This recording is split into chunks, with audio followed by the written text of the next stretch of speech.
दमयंती देवी कहती है, तुम अपना पूरा समय लो और हर कदम फूंक फूंक कर रखो। हम किसी भी तरह का नुकसान उठाने के लिए तैयार नहीं हैं। मुझे तुम पर पूरा भरोसा है, लच्छी। माँ साहिब दमयंती देवी आगे कहती है, देखो उसकी सुरक्षा अब तुम्हारी जिम्मेदारी है। अगर ज़रूरत हो तो उसे वहाँ से सुरक्षित बाहर निकाल लेना। तलवारी यहाँ है और मैं तो उसकी मदद के लिए यहाँ हूँ ही। उधर मयूर और रोहित मारवा मयूर के कमरे की बालकनी में खड़े होकर बातचीत करते नजर आते हैं। मयूर कहता है, आकाश की इस हालत के लिए मुझे पहले सिद्धार्थ पर शक था, लेकिन मामले की जड़ तक जाने के बाद ये पता चला कि सिद्धार्थ खुद विशंभरनाथ नागर के चुंगल में फंस गया था। इसके पहले मैं सिद्धार्थ को कोई मदद कर पाता, विशंभरनाथ गायब हो चुका था। अच्छा ही हुआ मेरा एक काम कम हो गया। मयूर की बात सुनकर भी रोहित के चेहरे के भाव एकदम स्थिर रहते हैं। फिर एक पल रुककर मयूर आगे कहता है, लेकिन अगर मैं सिद्धार्थ की मदद कर पाता तो शायद उसका भरोसा जीत लेता। फिर मुझे जो जानकारी चाहिए वो उससे मिल जाती। सिद्धार्थ उम्र में हम सभी से बड़ा है, लेकिन दुनियादारी के मामले में वो बहुत चतुर नहीं है। फिर बालकनी की ग्रिल को पकड़ते हुए कहता है, मुझे लगता है कि सिद्धार्थ कुछ न कुछ ऐसा जरूर जानता है जिससे हमें अपने काम में मदद मिल सकती है। रोहित पूछता है, तुम्हें क्या लगता है, क्या सिद्धार्थ तुम्हें कुछ बताएगा? मयूर कहता है, मुश्किल यही है कि वो खुद को बहुत समझदार समझता है और उसे इस बात की भी समझ नहीं कि जिन बातों को वह जानता है उसमें से कौन सी बताने की है। अगर मैंने खुद उससे कुछ पूछा तो उसे लगेगा कि मैं उसकी जासूसी कर रहा हूँ और फिर वो अनकंफर्टेबल असहज हो जाएगा। इतना कहने के बाद मयूर बालकनी से बाहर की तरफ सामने की ओर देखने लगता है। रोहित भी बालकनी से बाहर की तरफ देखते हुए चुपचाप खड़ा रहता है। कुछ क्षणों के बाद मयूर रोहित की तरफ देखते हुए कहता है, आकाश अभी ठीक नहीं है और अनिका ने भी उससे किसी भी तरह की बात करने से मना किया है। अब मेरे पास केवल आप ही हैं जिससे मैं बात कर सकता हूँ। मेरा दिमाग अब आगे काम नहीं कर रहा है। अब आप ही बताइए कि मुझे क्या करना चाहिए। मयूर की बात सुनने के बाद रोहित कुछ पलों के लिए शांत रहता है। उसके बाद अपनी एक जेब में हाथ डालते हुए मयूर की तरफ देखता है और कहता है, तुमने सिद्धार्थ से रिलेटेड जितनी भी इन्फॉर्मेशन इकट्ठी की है वो पूरी फाइल मुझे सेंड कर दो। मैं देखता हूँ कि आगे क्या करना है। थोड़ी ही देर बाद पूरा परिवार डाइनिंग हॉल में बातें करते हुए खाना खाते नजर आता है। इसी तरह कब कब में पूरा दिन गुजर गया। आज इस बात का एहसास किसी को नहीं हुआ, लेकिन कोई ऐसा भी था जिसे हर पल बड़ा ही मुश्किल महसूस हो रहा था। वो हर पल इस ताक में था कि किसी तरीके से वो अपनी समस्या पर अनिका से बात कर पाए, पर पूरा परिवार एक जगह होने की वजह से ओमकार को वो 2 पल नहीं मिल पाए जिसमें वो अनिका से अपने मन की बात कर पाता। अनिका और रोहित मारवा हाउस निकलने के लिए सभी से इजाजत लेकर पार्किंग की तरफ बढ़ने लगते हैं। पूरा परिवार उन्हें गाड़ियों तक छोड़ने के लिए चल पड़ता है। तभी ओमकार धीरे से अनिका से कहता है, अनिका दी, मुझे आपसे कुछ पर्सनल बात करनी है। ओमकार की बात सुनकर अनिका अपने कदम धीमे कर लेती है और बाकी सभी लोगों से पीछे पीछे चलने लगती है। ओमकार भी उसके साथ साथ चलता है। वो मन ही मन सोचती है, शायद ओमकार को पैसों की जरूरत होगी। वो कहती है, हाँ आप बताओ क्या कहना चाहते हो। ओमकार कहता है, मुझे आपको सारी बात डिटेल में बतानी है। अनिका कहती है, अच्छा तो एक काम करते हैं, मारवा हाउस आ जाना, वहीं बात करेंगे। प्रीति तुम्हें बता देगी कि हम कब मिल सकते हैं। ओमकार कहता है, मैं उसे इस बारे में कुछ नहीं बताना चाहता। अनिका हैरान होकर ओमकार की तरफ देखती है, फिर 2 सेकंड के बाद कहती है, ठीक है, मैं तुम्हें मैसेज कर दूंगी। इसके बाद रोहित और अनिका मारवा हाउस के लिए निकल जाते हैं। एक बार फिर से उनकी गाड़ी आगे और पीछे दोनों तरफ सिक्योरिटी गार्ड की गाड़ी द्वारा घेर ली जाती है। फिर इन गाड़ियों का काफिला दिल्ली की सड़कों पर दौड़ने लगता है। प्रास हवेली। ढलती हुई शाम और चलती हुई ठंडी हवाएं हवेली की छत की मुंडेर पर खड़ी मुक्ता को रोमांचित कर रही थी। मुक्ता अपनी आंखें बंद करके अपने दोनों हाथों को खोलकर हवाओं को अपने चेहरे और हाथों पर महसूस कर रही थी। कई एकड़ में फैली हुई इस हवेली के चारों तरफ लॉन बने हुए थे, जिनमें मुगल परंपरा के 4 भागों से प्रेरित बगीचे बनाए गए थे। अलग अलग तरह के पेड़ पौधे, उनमें बैठने की व्यवस्था और उनके बीचों बीच से बहते हुए पानी की कृत्रिम नहर और फव्वारे। तभी मुक्ता के पीछे की ओर खड़ी उसकी चाची और ताई उसके नजदीक आ जाती हैं। वो दोनों उसके एक एक हाथ को पकड़कर अपने हाथों में ले लेती हैं। उसकी चाची शीतल कहती है, हमें उनसे मिलना है। मुक्ता अपनी आंखें खोल लेती है और मुस्कुराते हुए अपनी चाची के चेहरे को देखती है। तभी उसकी ताई सरस्वती कहती है, अगर अभी नहीं मिलवा सकती तो हम फोटो से भी काम चला लेंगे। कम से कम दिखाओ तो सही कि वो कौन है। उन दोनों की बातें सुनकर मुक्ता पीछे की तरफ घूम जाती है। तभी उसे अपनी आंखों के सामने अपने चारों भाई हाथ बांधकर खड़े हुए दिखाई देते हैं, जो बड़ी ही उत्सुकता से मुक्ता के चेहरे की तरफ देख रहे थे कि कब वह कुछ बोले और उन्हें उस लड़के के बारे में कुछ पता चले। मुक्ता मुस्कुराते हुए धीरे से अपने हाथों को चाची और ताई की पकड़ से निकालते हुए 2-3 कदम आगे बढ़ जाती है। तभी उसके चारों भाई एक सुर में बोलते हैं, कुछ तो बोलो प्लीज। सबसे बड़ा भाई पीयूष कहता है, आपके मुंह से उसके बारे में सुनने के लिए हम पिछले 1 घंटे से यहाँ खड़े हैं। इससे पहले कि बाकी सभी सवाल दागना शुरू करें, मुक्ता कहती है, रुकिए रुकिए रुकिए, इतना उत्साहित होने की आवश्यकता नहीं है। पहले हम खुद तो उनसे मिल लें। अभी तक हमने खुद भी उनकी सिर्फ आवाज ही सुनी है। हम उनके पीछे इतने पागल नहीं हैं जितने कि आप सब दिखाई दे रहे हैं। तभी उसका दूसरा बड़ा भाई निशांत कहता है, हम नहीं मानते कि सिर्फ किसी की आवाज सुनकर हमारी मुक्ता ने किसी की जासूसी करवाई है। मुक्ता कहती है, आप सभी हमें समय दीजिए, हम जल्दी ही उनसे बात करेंगे, फिर आपको बताएंगे कि आगे कोई संभावना है या नहीं। अगर संभावना होगी तब आप सभी उनसे मिल लीजिएगा। अभी हमारी जान बख्शें। ऐसा कहकर मुक्ता दौड़ते हुए उन सभी से कुछ दूरी पर खड़े हुए विराट चाचा के पास चली जाती है और कहती है, ये रायता आपने फैलाया है, अब आप खुद ही साफ कीजिए, हम तो चलें। ऐसा कहकर मुक्ता वहां से दौड़ते हुए हवेली की सीढ़ियां उतरते हुए नीचे चली जाती है। बाकी सभी छत पर खड़े होकर एक दूसरे की सूरत देखते रह जाते हैं। मुक्ता दौड़ते हुए अपने कमरे में पहुंच जाती है, अपने कमरे के दरवाजे को बंद कर लेती है। यह कमरा इतना बड़ा था कि मध्यवर्गीय एक पूरा परिवार इतनी जगह में आसानी से रह सकता था। कमरे की एक दीवार के पास बीचों बीच उसका बेड था, जिसका सिराना राजा महाराजा शैली में बनाया गया था। बारीक महीन सफेद कपड़े से बनाए गए पर्दे बेड के ठीक छत से नीचे की ओर लटक रहे थे। तकिए, चादर आदि के किनारों पर किया गया काम भारतीय दस्तकारी की झलक दे रहा था। फिर मुक्ता अपने कमरे की एक दीवार के पास जाती है और वहां पर लगा हुआ एक पर्दा हटाती है। पर्दे के उस ओर शीशा लगा हुआ था। उसमें देखते हुए मुक्ता शीशे में दिखाई दे रहे अपने प्रतिबिंब की तरफ उंगली करते हुए खुद से कहती है, क्या हमें उनसे बात करनी चाहिए या फिर पहले सोशल मीडिया की सहायता से कुछ और सूचनाएं एकत्रित कर लेनी चाहिए। फिर आगे कहती है, नहीं, हमें और अधिक समय व्यर्थ नहीं करना चाहिए। चलिए, अब परिचय करने का समय आ गया है। इसके बाद मुक्ता अपना फोन लेकर अपने बेड पर पीठ के बल दोनों हाथ फैलाकर जा गिरती है। फिर पलटकर पेट के बल लेट जाती है और फोन पर एक मैसेज टाइप करती है, फिर उसे भेज देती है। मारवा हाउस। सनी अपने कमरे में बैठकर लैपटॉप पर प्रेजेंटेशन तैयार कर रहा था। वो चाहता था कि रोहित मारवा उसका इन्वेस्टर बने। इसके अलावा रोहित इसे इस नाते इन्वेस्ट ना करें कि सनी उस रोहित मारवा का छोटा भाई है, बल्कि इन्वेस्ट करने का आधार ये हो कि उसे सनी का समर्पण और योग्यता दिखाई दे सके। इस वक्त सनी 2 चीजों से बेहद प्रभावित था। पहला, सनी के दिमाग में प्रीति की बोली हुई वह बात घर कर गई थी कि किसी भी काम का प्रथम पड़ाव ही सबसे मुश्किल होता है। एक बार उसे पार कर लेने के बाद आगे के रास्ते स्वयं ही खुलते चले जाते हैं। दूसरा, उसका सबसे अच्छा दोस्त आर्थिक रूप से आत्मनिर्भर नहीं होने के कारण अपने प्यार से दूर रहने के लिए मजबूर था, क्योंकि वह मेहनत से कमाए गए धन पर ही अपना आशियाना बनाना चाहता था। लैपटॉप पर काम करते करते सनी मन ही मन सोच रहा था, इसे पूरा करने के बाद भैया से मिलने से पहले मैं एक बार ये प्रेजेंटेशन रिया को जरूर दिखाऊंगा। उसके पास कोई अच्छा आइडिया होगा तो उससे हमें मदद मिलेगी। तभी उसे अपने फ़ोन पर मैसेज की घंटी सुनाई देती है। वो लैपटॉप पर अपनी नज़रें गड़ाए अपने हाथ को अपने दाईं ओर बढ़ा देता है और बिना देखे ही फ़ोन हाथ में उठा लेता है। इससे पहले कि वो मैसेज देख पाता, उसे याद आता है कि उसे दवाई खानी है। वो अपना फ़ोन वापस रखकर अपनी जगह से खड़ा हो जाता है और स्टडी टेबल की दराज से दवाई निकालते हुए मन ही मन सोचता है, रोहित के सामने प्रेजेंटेशन देने से पहले एक बार उसे और ओमकार को मिल लेना चाहिए।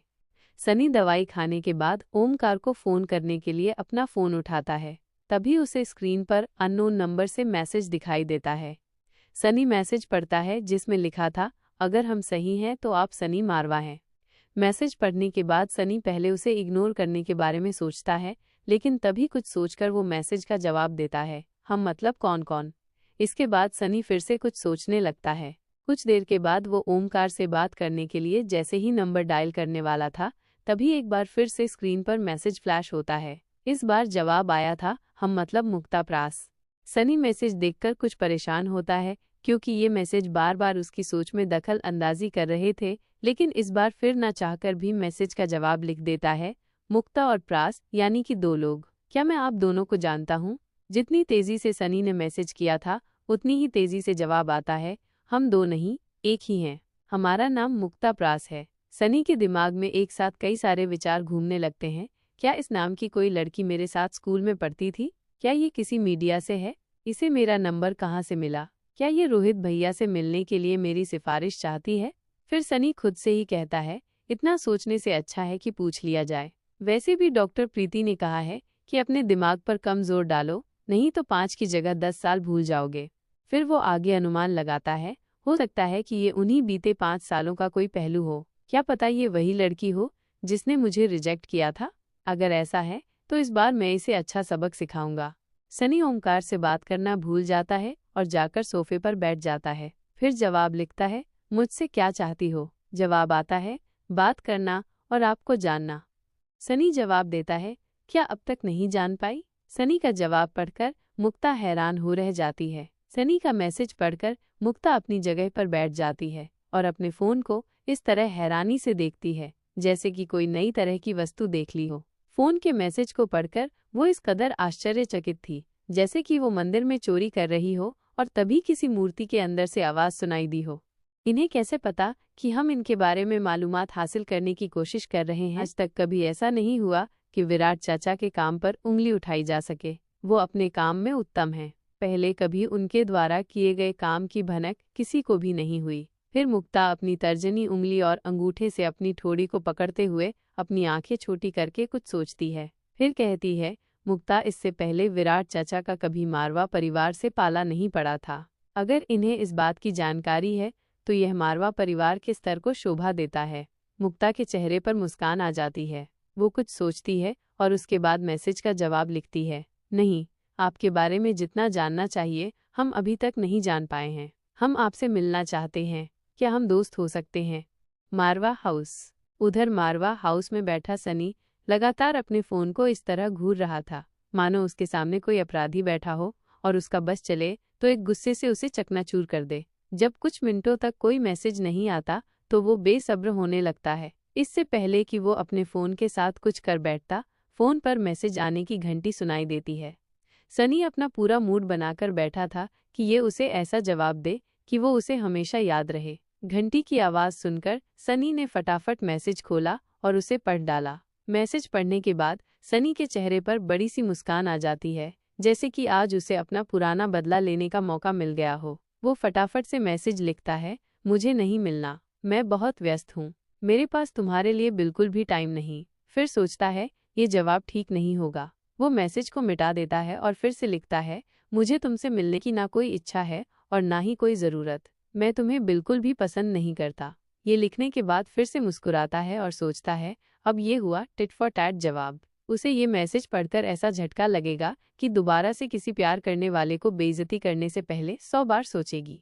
फिर जैसे ही सेंड पर उंगली रखने ही वाला होता है तभी उसे ख्याल आता है, उसने मेरी सबके सामने बेइज्जती की, क्या उसे अकेले में रिजेक्ट करके मेरा बदला पूरा हो जाएगा? नहीं सनी, बिल्कुल भी नहीं, कुछ और सोचो।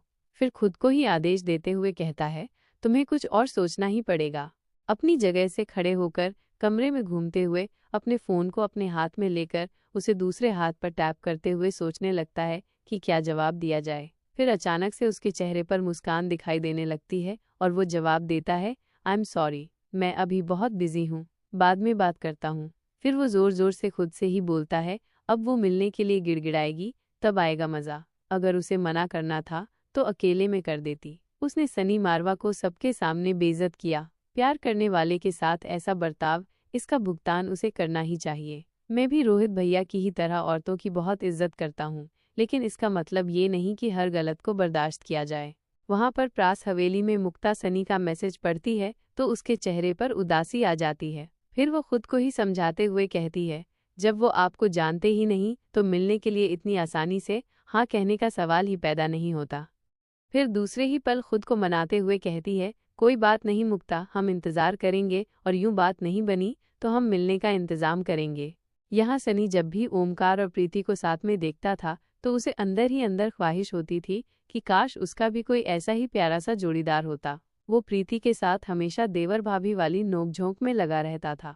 साथ ही वो प्रीति को लेकर देवर की ही तरह काफ़ी प्रोटेक्टिव भी था। आखिर प्रीति ने उसकी जान जो बचाई थी। इसके अलावा अंदर ही अंदर वो प्रीति को बहुत आदर भी करता था। वो चाहता था कि उसकी पार्टनर भी ऐसी ही हो, जो प्रीति की ही तरह अपने पार्टनर की मुश्किल वक्त में उसके साथ खड़ी रहे, जरूरत के वक्त उसका हौसला बने। ओमकार अभी स्ट्रगल फेज में था और प्रीति उससे कभी किसी तरह की शिकायत नहीं करती थी, ना ही कभी ऐसी किसी चीज की डिमांड करती थी जिससे ओमकार को कमतर महसूस हो, ना ही कभी किसी चीज के लिए उसे कोई ताना देती थी। हर मुश्किल वक्त पर साथ और अच्छी सलाह देने ही प्रीति के पास पाई जाती थी। वो ओमकार को बहुत ही भाग्यशाली मानता था कि उसे एक अच्छी और सच्ची पार्टनर मिली है। इन सबके साथ ही दिल के दरवाजे पर दस्तक देती मुक्ता की वास्तविकता से बिल्कुल अनजान सनी अपने लिए प्रीति जैसी सीरत वाली एक अच्छी पार्टनर की तलाश में था। मल्होत्रा हाउस। दिन ढल चुका था, रात की खामोशी हर तरफ फैलने लगी थी, अंधेरा हो चुका था।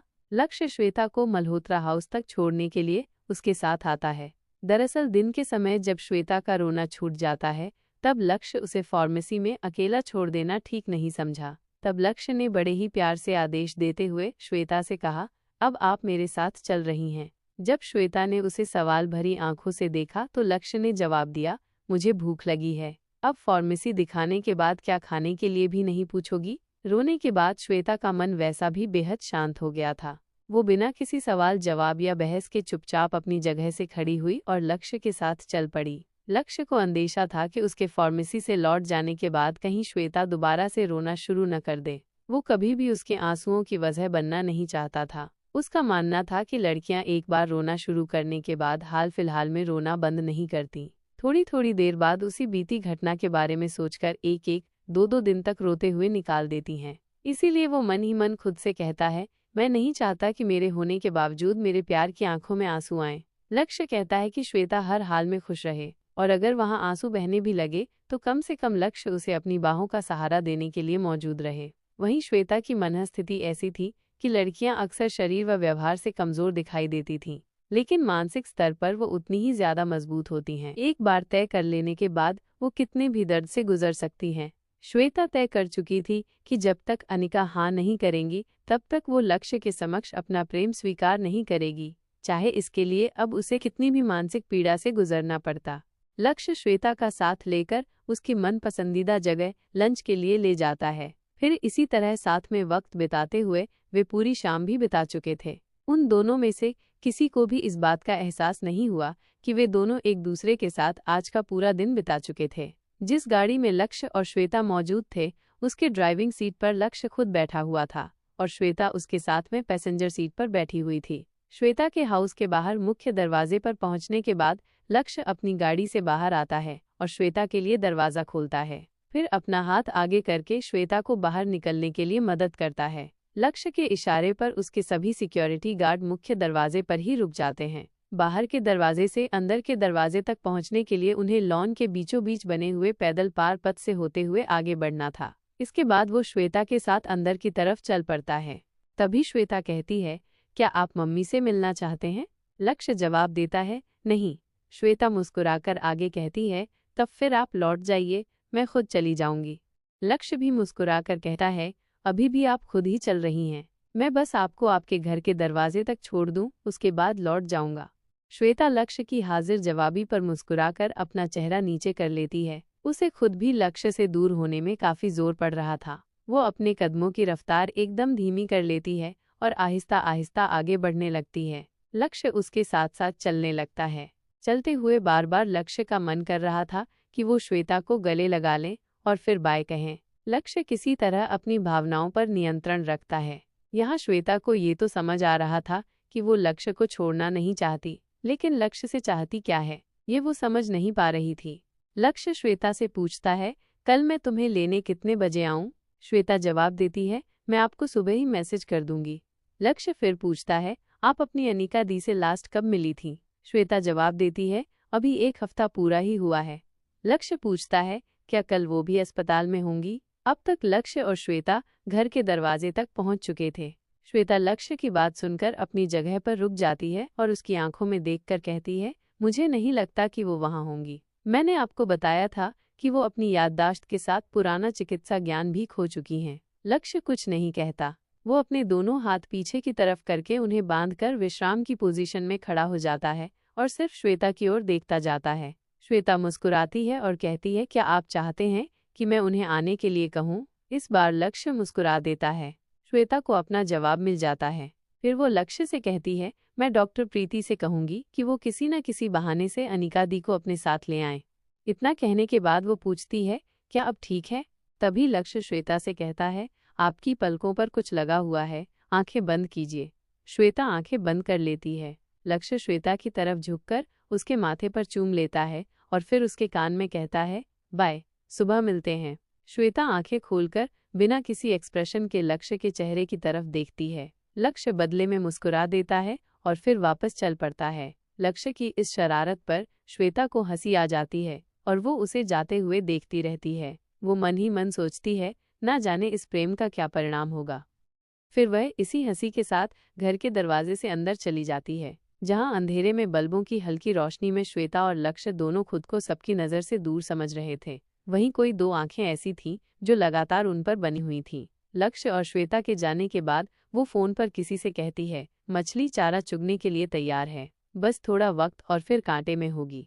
मारवा हाउस। अनिका और रोहित अपने बेडरूम में पहुंच जाते हैं। अनिका अंदर आते ही अपने रूम में रखे हुए काउच पर बैठ जाती है। वो अपनी आंखें बंद कर लेती है। उसकी बाहें मुड़ी हुई नजर आती हैं।